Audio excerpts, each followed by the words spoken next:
Hey, how's it going here, everybody? You're probably wondering where that pilot of the new show I brought up last week is. Yeah. Well, I tried my very best to get it up yesterday. I was literally working like for the past like 4 days straight, just trying to get everything set up. But when I didn't even start editing it until like six o'clock on a Tuesday night, and I really wanted to try and finish it as best as possible, but like I worked from about like I want to say 6 p.m. to about 3:30 in the morning, and I only got halfway done with it.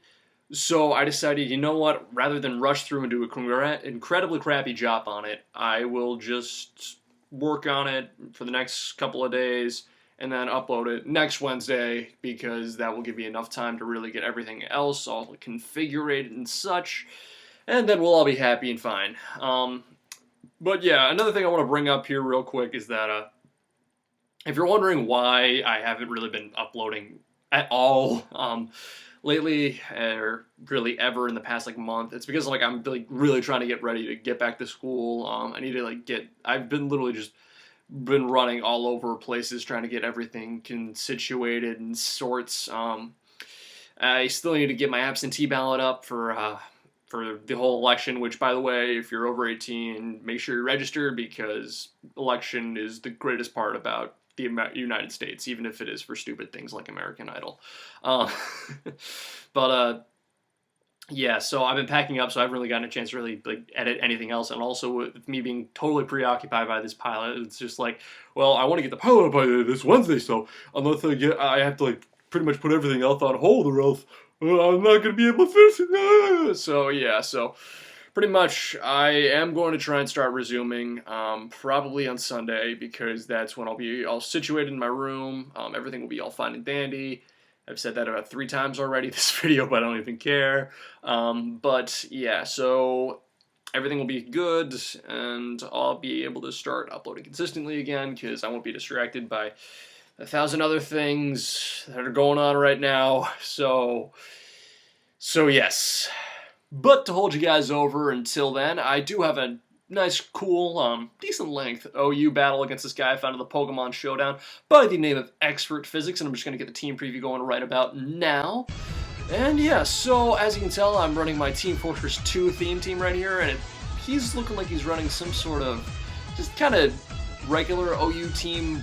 I'm assuming trying to be weatherless in some way or shape or form. He's got that Genesect, which is something I'm not really used to fighting, because I haven't really battled since its release, so it was kind of a new threat that I really wasn't seeing when I initially made this team, so it's going to be kind of an issue to deal with. Other than that, though, the only other issue I can really foresee myself having to take on is that Gliscor right there, because if it does happen to be a subtoxic stat, then life is just going to be a living hell for me. So yeah, other than that, though, nothing else really scares me too much. Heatran, I got plenty of things to deal with. Same with Terrakion and Celebi. Dugtrio, it can trap guys, but just as long as I don't leave Heatran in so we can switch it in, I'm pretty sure I won't have too much to worry. But other than that, though, I'm not going to really ramble on too much in the team preview here. So I'm just going to crossfade now and jump straight into battle. So yeah. Alright, so I'm going to lead off with my Roserade as he leads off with his Genesect right here. I'm just going to go for the Sleep Powder just to see what exactly he wants to do. I'm assuming it's probably a Scarf set or something like that. I go for the Sleep Powder, hit the Dugtrio as he brings it in, which is awesome, because now I'm pretty sure I can at least set up 1 layer of Toxic Spikes, unless he does get the first turn whack, which would really suck. But actually, the duration of sleep happens to be long enough that I can actually set up both layers and then nail this thing with the Leap Storm in an endeavor to take it out. However, because it does pack that Sash, it is going to be able to hit, and it is going to be able to wake up next turn and take me out with the Earthquake, which does really suck, but hey, Roserade done its job, so I'm not going to complain too much. Now I'm going to bring in Scizor here, revenge kill that thing with the Bullet Punch, because I know I can, and that's all great, because that takes care of anything that can really threaten my Heatran a lot. So now he's going to switch into his Genesect here. I'm going to bring in my Heatran on the Predictable Flamethrower and or Fire Blast. Unfortunately, however, he just decides to end up going for the U-turn there and switches straight into his Gliscor. Now, I'm thinking I don't really want to be taking an Earthquake with this thing, so I'm going to switch into my Rotom Wash now as he sets up the sub, and that is a clear indication that he is running one of those really, really difficult to break sub-protect stalling sets, which, as we all know, is one of my personal favorites to have, but one of my least favorites to fight in the entire metagame, and pretty much just trolls me throughout the entire match. So I'm just going to keep trying to go for those HP Ices that hopefully try and at least break it away or something, or break his sub enough that way I can at least try and just take it out or scare it away or something like that. I do end up just scaring him away into his Genesect right here, as I just pretty much go for another HP Ice. Now I'm going to switch out here because I really just don't want Rotom to be taking any more damage that it already has thanks to Toxic, so I'm just going to bring in my Conkeldurr here, knowing for a whole well that I can easily take a boosted U-turn, as now he U-turns out into a Celebi, which does stink because I really can't do anything with that Conkeldurr, so I'm going to bring in my Heatran right now, see what it wants to do. Thankfully, it does not pack, from what it looks like, it's not packing the Earth Power, so I can just take hits from these all day, and then set up my rocks. Now, he's going to bring in this Heatran now in the set, and because it does have that balloon, I know fully well that it's packing Fire Blast, Earth Power, and HP Ice, and probably Stealth Rock, so I know Rotom Wash can take all three of those moves incredibly well, and yeah, so now I'm going to go for the Volt Switch here, because I was predicting him to switch out into probably Celebi to take the predicted Hydro Pump, so I just Volt Switch out now, and I thought he might have wanted to go for, like, I don't know, an HP, some form of HP, I don't know. I should have just brought in Heatran instead to take the expected hits, because I pretty much just lost Conkeldurr there for a completely stupid reason, and that's probably gonna, it's not gonna come back and bite me too much because he's not that useful, but whatever. I am able to kill that thing off with Rotom Wash's Hydro Pump though next turn, so that's pretty fun and dandy, not gonna lie right there.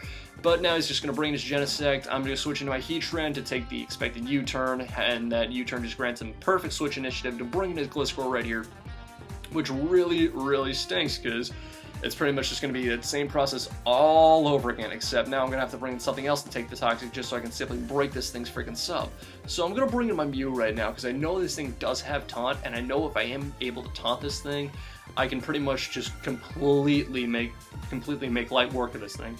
However, I completely forget that Taunt can go through subs, so I pretty much spend the majority of this time just trying to break this thing's sub with, and then trying to land a taunt right there. So I do end up getting that off, and I do taunt it, which is pretty cool, but because he knows that he can't really do that much to a Mew, he's just going to bring his Genesect once more as I go for the Psychic right there. And I don't know, I'm kind of getting the Genesect in somewhat revengeable range with Scizor and Rotom Wash, but it's still not at that perfect level yet. So I'm just going to bring my Scizor once more to take the expected U-turn again, and then just, again, grant some an easy op to just U-turn back into his Gliscor. So, yeah, so pretty much I'm just going to try and U-turn out now and just bring in something to at least try and shatter this thing's sub. And now that my Mew is toxic, things are just going to be a complete and total hassle, because my Mew is probably the most physically defensive thing that I have on this entire team. So I'm, again, just going to try and do my absolute best to try and break this thing's sub and then get the taunt off. However, it's this turn right here that I do remember that taunt can go through subs, so at least I finally recognize that. So that's pretty cool and all, but I do forget how long Taunt's duration lasts for some reason. I thought it lasted 5 turns, not 3. So I am essentially just trying to break this thing's sub with and like try and heal off with Soft Boiled, but his Earthquakes are just doing way too much damage. So I'm just going to switch out now and bring in my Rotom Wash here, then try and break its sub a couple times. However, his taunt does wear off this turn, which really stinks, because now he's just going to pretty much just sit there and laugh at me while eating his bag of Cheez-Its and poison-flavored Cheez-Its and watching my guys die a slow and painful death. So essentially, I'm just going to bring in Mew again to pretty much taunt him. And this turn, I really should not have let Mew die right there. I should have just switched into Gliscor. I mean, Rotom Wash, expecting the predicted Earthquake from the Gliscor. That way I could have pretty much killed that thing off with an HP Ice, or break the sub with the HP Ice. And then when he brought in his Terrakion here, I could have used Mew for Death Fodder. That way I could have safely brought in Scizor, and then Bullet Punch and Revenge killed that thing. So pretty much I am just going to do that step right here, and I do have to sack my Heatran right now because I don't want any other guy on my team to really be taking expanded close combats from Terrakion. So pretty much I'm stuck now with just the standard Rotom Scizor core that has U-turning. Bolt Turn, that's what the core is called. How did I forget that? But I am actually able to kill that thing off with the Genesect off with a Bullet Punch this turn, which is pretty snazzy. I was actually not expecting that to happen. But now Gliscor comes back in once more, and Sub-Protect Song shenanigans begin. Again, I'm going to go for the Bullet Punch here just to gauge how much damage I can actually do to this thing before like it can start setting up. It does 33%, which is enough to be able to break its sub, but thanks to Sub-Protect Song, he's pretty much just going to be able to get himself all the way back to full on numerous occasions. So I am going to bring my Rotom Wash this turn and attempt to pretty much take that thing out with another HP Ice, because it is not behind a sub, but he's just going to protect here, see what I'm going to lock myself into, which is obviously going to be HP Ice, and because he knows he can easily take that with the Celebi, he's going to bring that in. I'm going to try and HP Ice that thing. He's going to get some poison damage from my the Toxic Spikes they set up with Rosary in the beginning of the match, but really that's not going to be play too much of a role, because as you can tell, that switch in really just allowed him to have like safe protection and pretty much ensure him the game right there and then, because now that I have nothing to really take down that Gliscor with, it's essentially his game. I am going to be able to take that thing out with a Bullet Punch right there, which is pretty snazzy, so I'm not going to complain too much. But the Gliscor is going to come in this turn, and because I am Leech Seeded, and because he can just stall me out with just simply Leech Seed damage and other BS and Earthquakes, and it's his game is all I'm trying to say, I guess. So he's just going to Earthquake me now this turn, and he's going to win the match. So yeah, so that was good game, Expert Physics. It was a very, I enjoyed our match very much. It kind of sucks that Gliscor just absolutely rained terror upon my team, but it was still a fun match nonetheless. It was close. It was a nice 1-0. I liked it. I like it. I think it's a very, I liked it, I guess is what I'm trying to say, if I haven't said it enough. But in any case, guys, that's enough out of me for today. If you enjoy my content and you want to see more of my material, you can always rate, comment, subscribe. I don't know why I always say rate, because the rating system on YouTube's been gone since like 2010. So maybe I should start saying like, comment, and share, and subscribe. Yeah, I should probably start saying that from now on. But that's aside the point. I'm rambling at this point.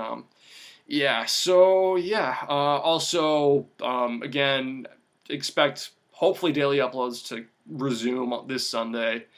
And then everything will be, as I've said about 7 times in this video again already, fine and dandy. So yeah, this is essentially Infinite Trials here saying peace out, Joe, and have a good one.